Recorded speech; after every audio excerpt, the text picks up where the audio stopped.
How's it going, guys? Today I'm answering the question why I chose the Mavic 2 Zoom over the Mavic 2 Pro. So DJI just released both of these drones at the same time, and as you probably know, the Mavic 2 Pro has a 1-inch Hasselblad camera. It's a couple $100s more expensive, but has a fixed focal length of 24mm. On the other hand, the Mavic 2 Zoom has the ability to zoom all the way from 24mm to 48, and that's all optically, and DJI actually just released a firmware update where in 1080p you can zoom in 2 times more. Now, even though this doesn't have a 1-inch sensor or a variable aperture, it still shoots beautiful 4K. Now, most of the work that I do is social media, and oftentimes people are just watching that on their phones, which the screen resolution doesn't even go up to 4K. So you really would not be able to see any difference between fully zoomed out on the Mavic 2 Zoom and just the stock Mavic 2 Pro. What people will notice though is how far you can zoom in, because it dynamically changes the look of the video that you're filming.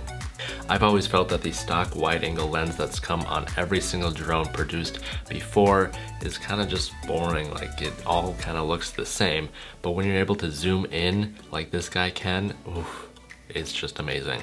This also opens up a whole new category of drone shots like dolly zooms, where you're moving in and zooming out, or flying backwards and zooming in, and it creates just an incredible effect.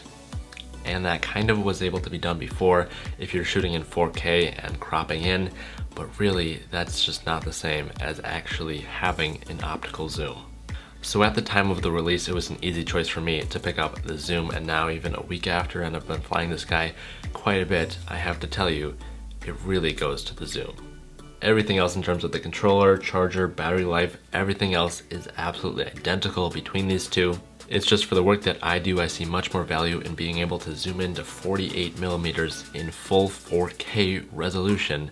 I think that is much more valuable than paying more money to get a 1-inch sensor, which actually the Phantom 4 Pro also has a 1-inch sensor. And I believe it's supposed to be better for low light, which it is a little bit, but this guy still is really amazing in low light. So that's just my opinion. If you have any other information, or if I missed something, please leave a comment down below. All 3 of the drones that I've mentioned are linked down below, including my $13 custom Mavic 2 traveling case. This guy is so amazing. I actually just did a video talking about this guy, so make sure to check that out if you want to get this awesome traveling case. That's gonna wrap it up. Thank you for watching, and as always, don't forget to keep it pro.